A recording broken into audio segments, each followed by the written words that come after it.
ഇപ്പോൾ മതത്തിൽ നിന്ന് ഒരു ആത്മീയതയിലേക്കുള്ള ഒരു പ്രയാണം നമ്മൾ നോക്കുകയാണെങ്കിൽ ഇപ്പം എല്ലാ ആൾക്കാരും ഇപ്പം ഇന്നത്തെ ഒരു സാഹചര്യത്തിൽ ഏതെങ്കിലും ഒരു മതത്തിലായിരിക്കും അവർ ജനിച്ചു വീഴുന്നത്. അപ്പം അത് ഒരു എങ്ങനെയാണ് മതത്തിനെ നെഗേറ്റ് ചെയ്തുകൊണ്ട് നിഷേധത്തിലൂടെയാണോ അതോ മതത്തിലൂടെ തന്നെ ഉയർന്ന് എങ്ങനെയായിരിക്കും അതിലേക്ക് എത്താൻ സാധിക്കില്ല? അതിൻ്റെ ആവശ്യമില്ല. എല്ലാവരും ഏതെങ്കിലും ഒരു മതത്തിലാണല്ലോ ജനിക്കുന്നത്, ഇൻക്ലൂഡിങ് മതമില്ല എന്ന് പറയുന്നവർ.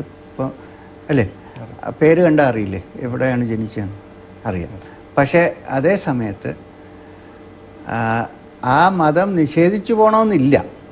സ്പിരിച്വൽ ഡെവലപ്മെൻറ്റ് എല്ലായിടത്തും കുറേശ്ശെ ഉണ്ട്. അതിൻ്റെ വളരെ ഫെയിൻറ്റായിട്ട് അത് മനസ്സിലാക്കി കഴിയുമ്പോൾ ചിലർക്ക് തോന്നും ഞാൻ ഇതിൽ നിന്ന് മാറി അതിലോട്ട് പോയാൽ നന്നായിരിക്കും എന്ന് തോന്നും.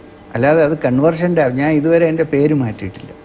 മധു എന്ന് ഗുരുജി വിളിച്ചാലും ബാബാജി എന്നെ മധു എന്ന പേരിലാണ് വിളിച്ചുകൊണ്ടിരുന്നത്. എന്നാലും ഞാൻ എൻ്റെ പേര് കോൺഷ്യസ് ആയിട്ട് മാറി. എൻ്റെ പാസ്പോർട്ടിൽ എൻ്റെ പേര് ഇത് തന്നെയാണ്, ജനിച്ചപ്പോൾ തന്ന പേരാണ്. പക്ഷേ എൻ്റെ തിങ്കിങ് വേദാന്തിക്കാണ്. അത് എനിക്ക് അതിനുള്ള ഫ്രീഡമില്ലേ, നമുക്കത് അല്ലേ. അപ്പോൾ ഔട്ട്വേർഡായിട്ട് നമ്മൾ മതം മാറണമെന്നോ അങ്ങനത്തെ പ്രശ്നമൊന്നും ഇവിടെ വരുന്നില്ല. പക്ഷേ ഇൻറ്റേർണലായിട്ട് ഏതാണ് നമുക്ക് സൂട്ട് ചെയ്യുന്നത് അതിലോട്ട് പോയാലേ സ്പിരിച്വലായിട്ട് ഡെവലപ്പ് ചെയ്യാൻ പറ്റുള്ളൂ. ഒരു ഹ്യൂമൻ വിൽ പവറും അതുപോലെ തന്നെ ഒരു ഡെസ്റ്റിനി പലപ്പോഴും നമുക്ക് ഫിലോസഫിയിലൊക്കെ ഉള്ള ഒരു കോൺഫ്ലിക്റ്റ് ആണ്. അതായത് ഒരു വിൽ പവറെ ഒരാളുടെ ഒരു വിൽ വെച്ചാണോ അയാൾ ചെയ്യുന്നത്, അതോ ഇനി ഇതെല്ലാം പ്രീ ഡെസ്റ്റിൻഡ് ആണോങ്കിൽ എന്നാൽ പിന്നെ പ്രശ്നമില്ല. അത് എങ്ങനെയാണെന്ന് വെച്ചാൽ ഡെസ്റ്റിനി എന്ന് പറഞ്ഞാൽ ഏത് സിറ്റുവേഷനിലാണ് ഞാൻ ഉണ്ടായത്, എൻ്റെ ബാക്ക്ഗ്രൗണ്ട്, അത് എന്നെക്കൊണ്ട് മാറ്റാൻ പറ്റില്ല. അത് ഡെസ്റ്റിനിയാണ്. ഇപ്പോൾ ഒരു 1 മില്യൺ ഇയേഴ്സ് ഡെവലപ്പ് ചെയ്താണ് DNA റിസൾട്ടാണ് നമ്മളിപ്പോൾ എല്ലാ ഹ്യൂമൻ ബീങ്സും. ആ സിറ്റുവേഷൻ നമുക്കൊന്നും മാറ്റാൻ പറ്റില്ല.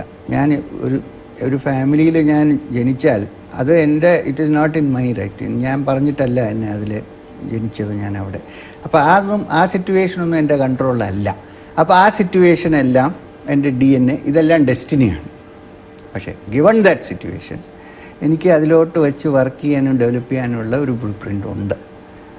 അതാണ് ഫ്രീ വിൽ. അപ്പോൾ എങ്ങനെ മനസ്സിലാവുമെന്ന് ചോദിച്ചാൽ കണ്ടിന്യൂസ് ആയിട്ട് അറ്റംപ്റ്റ് ചെയ്ത് നടന്നില്ലെങ്കിൽ അത് നമ്മൾ ഡെസ്റ്റിനി ആയിട്ട് വരും. പക്ഷേ അറ്റംപ്റ്റ് ചെയ്യാതെ ഡെസ്റ്റിനിയാണെന്ന് പറയാൻ പറ്റില്ല. അത് നമ്മളെപ്പോഴും ആലോചിക്കേണ്ട ഒരു കാര്യമാണ്. അത് ഡെസ്റ്റിനി എന്ന് പറഞ്ഞാൽ ഒരു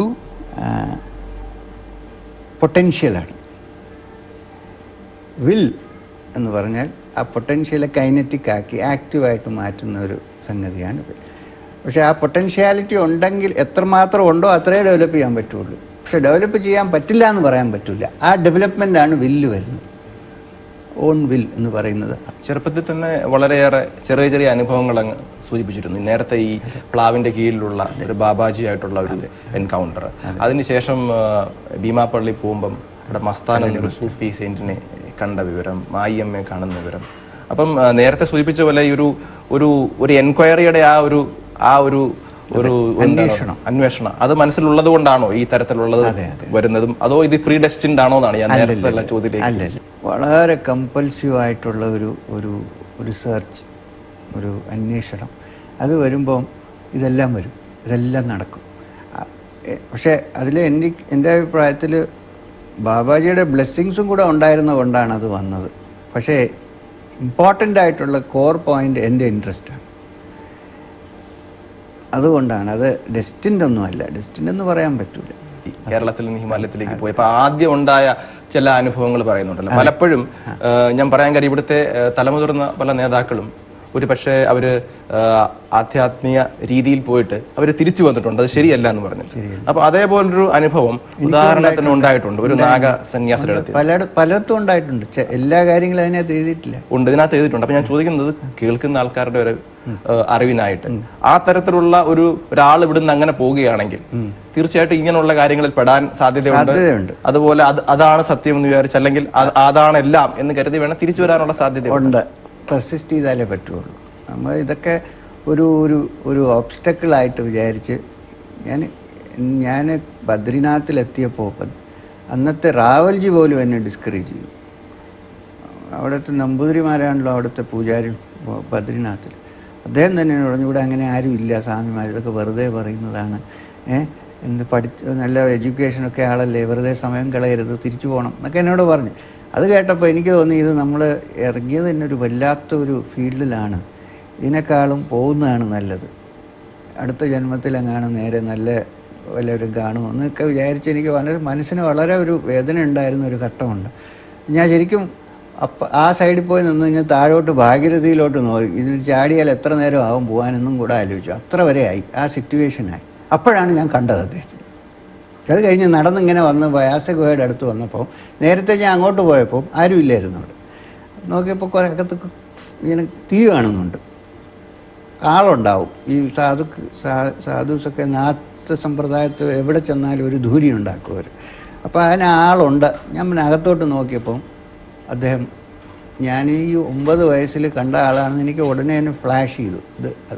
അദ്ദേഹത്തിൻ്റെ വാക്ക് അതായിരുന്നു, ഏതായാലും എത്തിയോ, ഘൂം ഫിർ കെ ഫിർ ആകെ എന്ന് പറഞ്ഞു ഹിന്ദിയിൽ. ചലോ എന്ന് പറഞ്ഞ് ഇങ്ങനെ വിളിച്ചു. പിന്നെ ഒരു 3.5 കൊല്ലം അദ്ദേഹത്തിൻ്റെ കൂടെ ഹിമാലയം മുഴുവൻ കറങ്ങി. എന്നുവെച്ചാൽ ബദ്രി, കേദാർ, ഗോമുഖ്, ഗംഗോത്രി, യമുനോത്രി, ചാർധാം എന്ന് പറയുന്ന സ്ഥലങ്ങളെല്ലാം, അതും അതിൻ്റെ ഇടയ്ക്കുള്ള പഞ്ചകേദാർ എന്ന് പറഞ്ഞാൽ അറിഞ്ഞുകൂടാത്ത പലരും പിൽഗ്രിമേജ് പോകാത്ത സ്ഥലങ്ങളുണ്ട്. 5 കേദാർനാഥുണ്ട്. കേദാർനാഥ് അതിൽ 1ആണ്, പിന്നെ 4 കൂടെ ഉണ്ട്.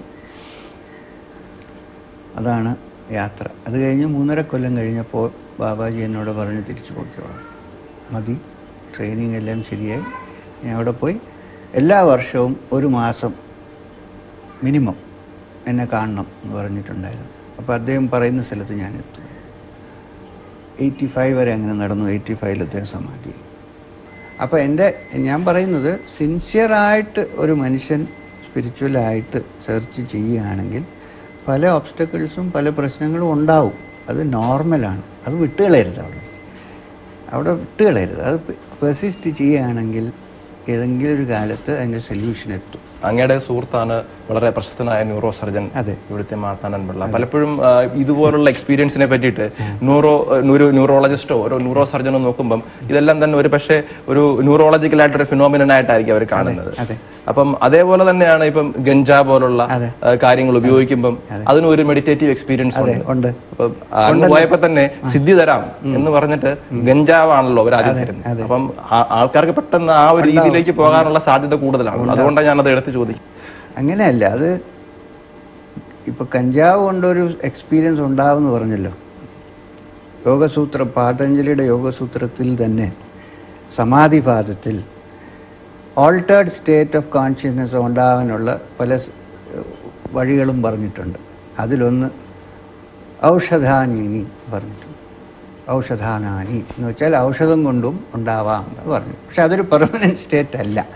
പ്രോബ്ലം എന്താണെന്ന് വെച്ചാൽ അത് അഡിക്ഷനായി പോകും. പക്ഷെ അതില്ലാതെ തന്നെ യോഗ പ്രാക്ടീസ് ചെയ്യുന്ന ഒരാൾക്ക് ആ സ്ഥിതിയിലും അത് കഴിഞ്ഞിട്ടുള്ള സ്ഥിതിയിലും എത്താൻ സാധിക്കും. എന്ന് വെച്ചാൽ ഓൾട്ടേർഡ് സ്റ്റേറ്റ് ഓഫ് മൈൻഡിനെ പറ്റിയാണ് ഞാൻ ഈ സംസാരിക്കുന്നത്. ന്യൂറോളജിയിൽ ഇപ്പോൾ വി.എസ്. രാമചന്ദ്രന് വലിയൊരു ന്യൂറോളജിസ്റ്റാണ്. അദ്ദേഹമായിട്ട് ഞാൻ ഒരിക്കൽ ഒരു ഡിസ്കഷൻ നടന്നു. അപ്പോൾ ഞാൻ ഇത് തന്നെ പുള്ളിയോട് ചോദിച്ചു, നിങ്ങളുടെ അഭിപ്രായത്തിൽ ഈ ബ്രെയിനിൽ ചില ഓൾട്രേഷൻ ഉണ്ടാകുമ്പോഴാണ് ഇങ്ങനത്തെ വിഷൻസ് വരുന്നത്, ശരി. അപ്പം ഡോക്ടറിൻ്റെ അഭിപ്രായത്തിൽ ഈ വിഷൻസ് ഈ കാണുന്നത് ഈ ബ്രെയിനിൻ്റെ ഓൾട്രേഷൻ്റെ റിസൾട്ടാണോ, അതോ ബ്രെയിനിൻ്റെ ഓൾട്രേഷൻ കൊണ്ട് ഉള്ള ഒരു സംഗതി കാണുകയാണോ? എന്നുവെച്ചാൽ ആക്ച്വലി ഉള്ള സംഗതിയാണ്, അത് ബ്രെയിൻ ഓൾട്ടർ ചെയ്തുകൊണ്ട് നമ്മളത് പെർസീവ് ചെയ്യാൻ സാധിക്കുന്നു, അതോ ഇത് പ്രോഡക്റ്റ് ആണോ അതിൻ്റെ? അപ്പോൾ പുള്ളി വളരെ ഓണസ്റ്റ് ആയിട്ട്, അത് എന്നെ കൊണ്ട് പറയാൻ സാധ്യമല്ല, അത് സാറിനെ പോലെ ഉള്ളവർ വേണം ആലോചിക്കും. ഞാൻ പറയണമെന്ന് വെച്ചാൽ അവർ ഇതുവരെ അങ്ങനെ ഒരു തീരുമാനത്തിൽ എത്തിയിട്ടില്ല. ഹയസ്റ്റ് ലെവലിലുള്ള ന്യൂറോളജിസ്റ്റ്, ഒരു ഫേമസ് ന്യൂറോളജിസ്റ്റ് ഉണ്ട്, ഒളിവർ സാക്സ്. അദ്ദേഹത്തിൻ്റെ famous book man who mistook his wife for a hat എന്നൊരു പുസ്തകം എഴുതിയിട്ടുണ്ട്. അദ്ദേഹം കംപ്ലീറ്റ്ലി ന്യൂറോളജിസ്റ്റാണ്. ഇപ്പോൾ മ്യൂസിക്കോമാനിയ എന്നൊരു പുസ്തകം ഈയിടയ്ക്ക് എഴുതി.